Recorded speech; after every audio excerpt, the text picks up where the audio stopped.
هلو جايز، دري صافا بخير؟ نتمنى تكونوا كاملين بخير وعلى خير. صراحه درت هذا الفيديو خصيصا للناس اللي بغاو يبداو يخدموا في الهاي ريسك ديجيتال برودكت، من بعد ما كنت درت لا فيديو اللي فات اللي كنت شرحت فيها كيفاش ممكن تبدا في الديجيتال برودكت، وشرحت شنو هما الانواع ديال الديجيتال برودكت. كيف كنت قلت لكم كاين لو ريسك وكاين الهاي ريسك ديجيتال برودكت. حاولت نجاوب على التساؤلات اللي كانوا جاوني في انستغرام. الناس اللي كانوا دازوا عندي انستغرام قالوا لي بزاف شرح لينا الهاي ريسك ديجيتال برودكت. بزاف ديال الناس تانتريساو الهاي ريسك اكثر ما تانتريساو اللو ريسك ديجيتال برودكت.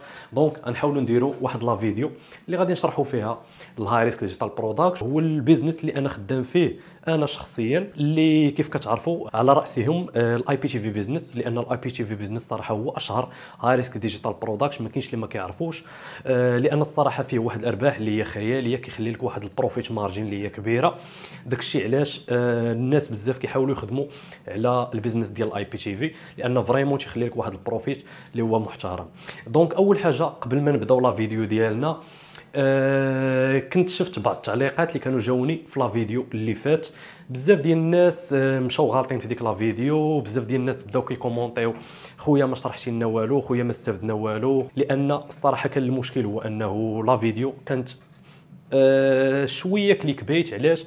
لان في العنوان ديال لا فيديو كنت درت لكم كيفاش تبدا تدخل فلوس من الديجيتال برودكت، وهو في الواقع كنت شرحت لكم غير الانواع ديال الديجيتال برودكت اللي كاينين، وشرحت لكم الفرق بيناتهم وباش انت تعرف راسك فين كاين. دونك هذيك لا فيديو كانت جوست كمقدمه بالنسبه للديجيتال برودكت. دونك شي واحد يلاه بيبدا الخدمه في الديجيتال برودكت باش تعرف فين انت غتلقى راسك وفين ممكن تسكيلي. المهم كيف قلت لكم غنحاولوا نمشيو ستيب باي ستيب. بطبيعه الحال باقيين جايين لي فيديو بزاف، اللي كل فيديو غنحاولوا نشرحوا اون بارتي، وان شاء الله قريب تنوجد واحد لا سيري اللي غنحاول ندير فيها واحد تشالنج اللي غنحاول نبدا فيها من الزيرو وبزيرو كابيتال، ونحاول نرجع للزيرو كيف بديت النهار الاول. غنديروا داي ان لايف اللي غادي نشاركوا فيه من ا حتى لزد كيفاش ممكن نطلع. دونك انا غادي نرجع بحالك، دونك غنتخلى على كل شيء وغادي نحاول نطلع جوست بالمعارف اللي عندي باش نحاولوا نثبتوا للناس انه ممكن تبدا وتطلع بلا راس المال. هاد التشالنج ان شاء الله غادي نبدا نوجد فيها سون، وغادي نبوستها لكم في لاشين يوتيوب اللي غتكون تقريبا غيكون داكشي يتصور بالنهار الاول، النهار الثاني، النهار الثالث، حتى غادي نبدا نجيب مبيعات. دونك نحاولوا ندوزو دابا للشرح ديالنا كيفاش ممكن تبدا في الاي بي تي في بيزنس. غنحاولوا نتانستالاو هنايا باش نشرح لكم داكشي اون ديتاي، ونوجدوا قهوه ديالنا بعدا ديجا كنت وجدتها باش نكونوا داكشي يكون اليز ونشرح لكم مزيان. المهم الدراري حاولنا نقادو لا كاميرا هنايا. اوكي نشدو الورك سبيس ديالنا ونبداو الشرح على بركه الله. اول حاجه غادي تخصك في الاي بي تي في بيزنس اللي هي واحد الويب سايت اللي يكون مزيان. ملي كنقولوا ويب سايت كنقولوا اول حاجه خصك تشري واحد الهوستين. دونك داك الهوستين هو فين كنحطوا الويب سايت ديالنا. دونك الهوستين تقريبا هو 90% ديال الويب سايت. ثاني حاجه غيخصك دومين نيم. ملي كنقولوا دومين نيم دونك ليكستونسيون، مثلا kingiptv.com، فهذا كيتسمى دومين نيم. بالنسبه للناس اللي مازال ما عارفينش، فحنا سمحوا لي الا كان شي واحد هنا افونسي، لان هنا غنحاولوا نشرحوا للناس اللي يلاه ديبيطون، الناس اللي يلاه باغيين يبداو، وحتى الناس اللي افونسي ممكن يستافدوا معنا في شي لعيبات اخرين. ثالث حاجه غادي تخصك اللي هي واحد التومبليت اللي هي تكون مزيانه، تكون دو هوت كاليتي. بالنسبه للناس اللي يقول لك منين غنشري تومبليت منين غنجيبها، فكنصحكم بتيم فورست. تيم فورست كيكونوا فيها واحد لي طومبليت اللي هما مزيانين، اولا غادي نحاول نعطيكم دي فورنيسور اللي انا كنتعامل معاهم اللي كيبيعوا الطومبليت اللي هما فريمون مزيانين وديال الاي بي تي في، وباثمنه اللي هي طايحه 200 درهم 300 400 درهم. دونك اثمنه اللي فريمون رخيصه. بالنسبه ثاني حاجه اللي هي ترافيك. الترافيك هي منين غنجيبوا هاد لي فيزيتور للويب سايت ديالنا. فاول سورس ترافيك كنعتمدوا عليها هي جوجل ادز، وهي السورس ترافيك اللي كنا بدينا بها شحال هادي، ومن نهار تقريبا بدا هاد الدومين، و90% ديال الناس اللي خدامين في هاد الدومين كيعتمدوا على الترافيك ديال جوجل ادز. دونك كيدير اعلانات في جوجل. بالنسبه لهاد لا ميثود هادي نقدر نقول لك دابا صعابت. اول حاجه ديجا باناو الكيورد ديال اي بي تي في، دونك ولا صعيب باش انك دوز ادز. كاينين دي ميثود، مي الصراحه غير باش نجيكم من الاخر هاد جوجل ادز ما بقاتش بحال الفعاليه ديالها ديال شحال هادي. دونك جوجل ادز حاليا ولات شويه ضعيفه، واخا كاين لي ميثود كيفاش تقدر دوز الاشهار ديالك، ولكن فريمون ضعيفه. دونك الغوتور على الانفستيسمون ضعيف. تقدر تانفيستي، تقدر يلاه تخرج عدول، تقدر تخرج كاع خاسر. داكشي اللي خاسر في الادز يلاه مدخل واحد جوج ولا ثلاثه ديال لي كوموند، دونك غتخرج غالبا خاسر اولا تعادل. بالنسبه لي كمبتدئ غندوزو لثاني سورس ديال الترافيك اللي هي اللي كنوصي بها انا شخصيا، وصراحه خدامه مخيره، وهي اللي بطبيعه الحال كنعتمد عليها انا بالدرجه الاولى باش كنجيب الترافيك ديالي، اللي هي الاس سي او في جوجل، سيرش انجين اوبتيمايزيشن. دونك كنحاولوا نوبتيميزيو السيت في محركات البحث باش كيولي كيطلع هو الاول اولا هو الثاني اولا هو الثالث. دونك بنادم اين فوا تيكليكي كيطابي مثلا كلمه اي بي تي في ولا باي اي بي تي في مثلا سبسكريبشن، كنطلعوا ليه حنا نيشان بلا ادس بلا والو، كنطلعوا في محركات البحث. بالنسبه ثالث سورس ترافيك اللي خدام على انا شخصيا وخدام على بزاف ديال الدراري اللي هما برو واللي قليل اللي كيشرحها لك، واللي هي بينغ. فبينغ ممكن حتى هي دايره تقريبا بينغ حتى هو ان موتور دو ريشيرش اللي داير بحال جوجل، وممكن حتى هو تخدم عليه، اللي بطبيعه الحال فيه الادز. ممكن تلونسي ادز، غتكتب غير بينغ ادز، غتحل الاكونت ديالك، غتحاول تفيريفيه. ممكن حتى هي تطلق فيها اعلانات وتولي تطلع في لي موتور دو ريشيرش ديال بينغ. ثالث اولا رابع سورس ترافيك اللي هي بينغ نيت، ولكن كنخدموا فيها الاس سي او. دونك نفس البلان اللي قلت لكم سيرش انجين في جوجل، كنحاولوا نخدموا الاس سي او حتى في بينغ كذلك. فبالنسبه لخامس سورس ديال الترافيك فهي كورا اولا ريديت اولا بانترست. فهاد الثلاثه هادو كنعتمدوا عليهم بزاف باش اننا كنحاولوا نجيب واحد الترافيك اللي هو مجاني. من بعد غادي نحاول نشرح لكم بالديتاي كيفاش تخدموا فيهم، والمهم غنحاولوا نديروا فيديوهات من هنا لقدام اللي غادي نحاولوا نشرحوا هذا الشيء فريمون براتيكمون بارلون. نريكوردي لكم بيسي وغادي نمشيو ايطاب باغ ايطاب من كرياسيون دو كونت، كيفاش نليستيو لي زانونس ديالنا، حتى كيفاش غادي نجيبوا هاد الترافيك. غتشوفوا ان شاء الله كلشي قدام عينيكم. هذه بالنسبه لثاني حاجه غيخصك في الاي بي تي في بيزنس كيف قلنا هو الترافيك. ثالث حاجه غادي تخصك فهي البانيل. البانيل فهي السلعه ديالك. دونك انت باش تبيع لي كود خاصك واحد البانيل اللي كتشري طبيعه الحال بالجمله، كتشري على الاقل واحد 10 ديال لي كود. دونك كتشري واحد 10 سنين ديال لي سبسكريبشن، عاد كتبقى تبيع فيهم في الديتاي. فهذا هو المعنى ديال البانيل بالنسبه للناس المبتدئين اللي ما فاهمينش. فالبانيل فيه جوج ديال الانواع. اول حاجه كاينه نورمال كواليتي. فاش كنقول نورمال كواليتي دونك واحد السيرفر اللي عادي يقدر مره يقطع، مثلا كان شي ماتش اولا الضغط على شي اذاعه، ففريمون كيبدا يبان تقطع عند الناس وكيحسوا بلي داك السيرفر راه فريمون كواليتي ديالو عاديه ماشي شي حاجه.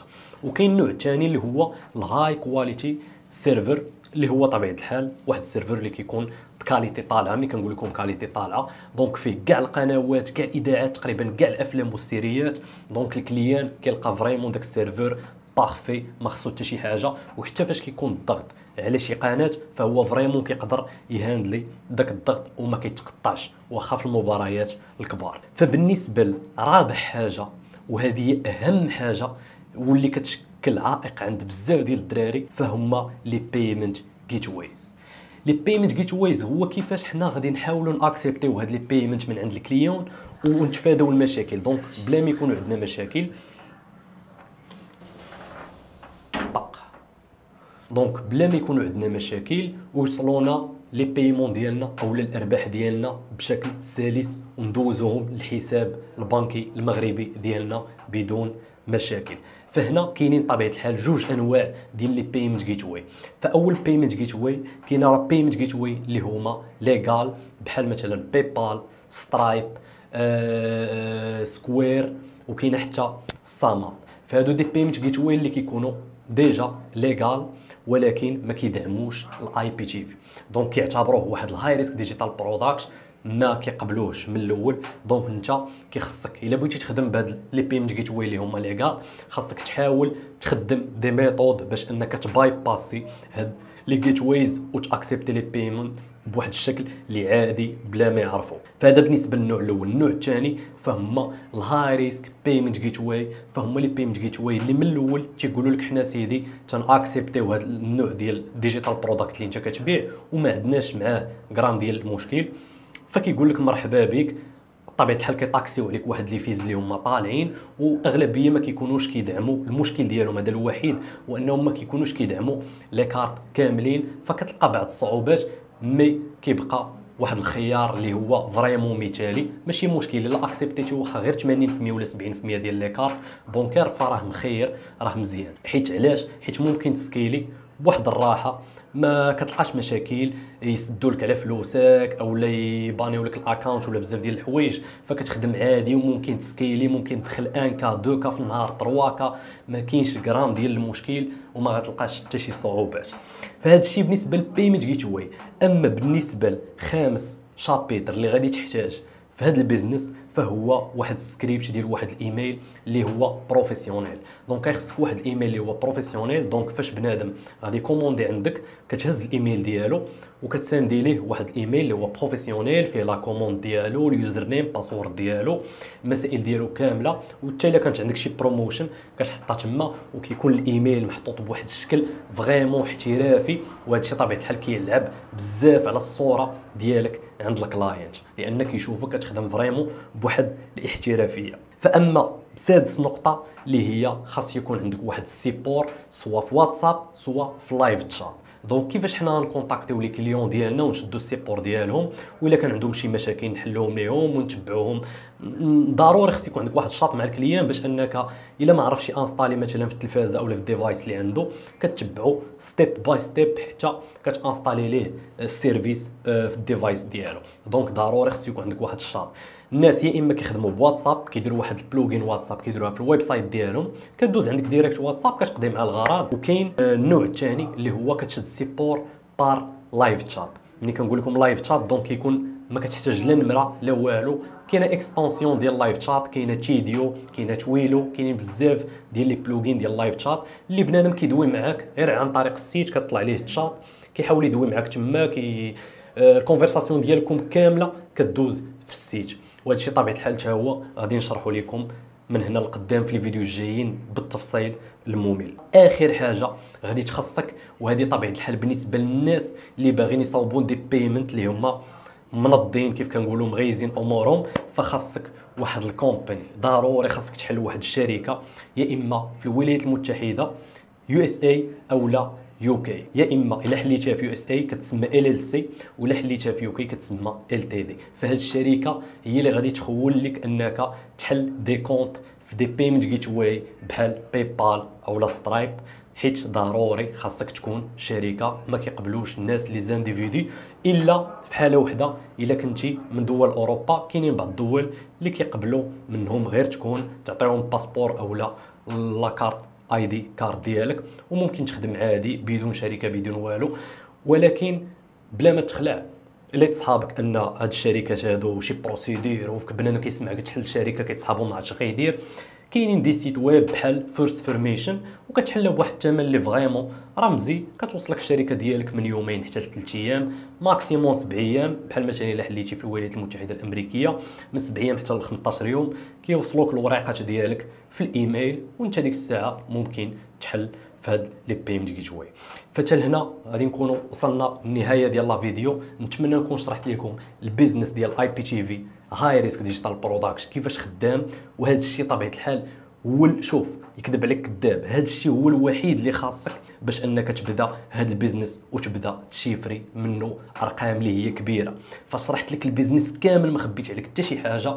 فان شاء الله في الفيديوهات الجايين غنحاولوا نشرحوا اون ديتاي كيفاش ممكن تبدا ستيب باي ستيب، نشرح لكم داك الشيء براتيكمون بالون. فتا لهنا غنقول لكم تشاو، نتلاقاو في الفيديو الجاي. بيس.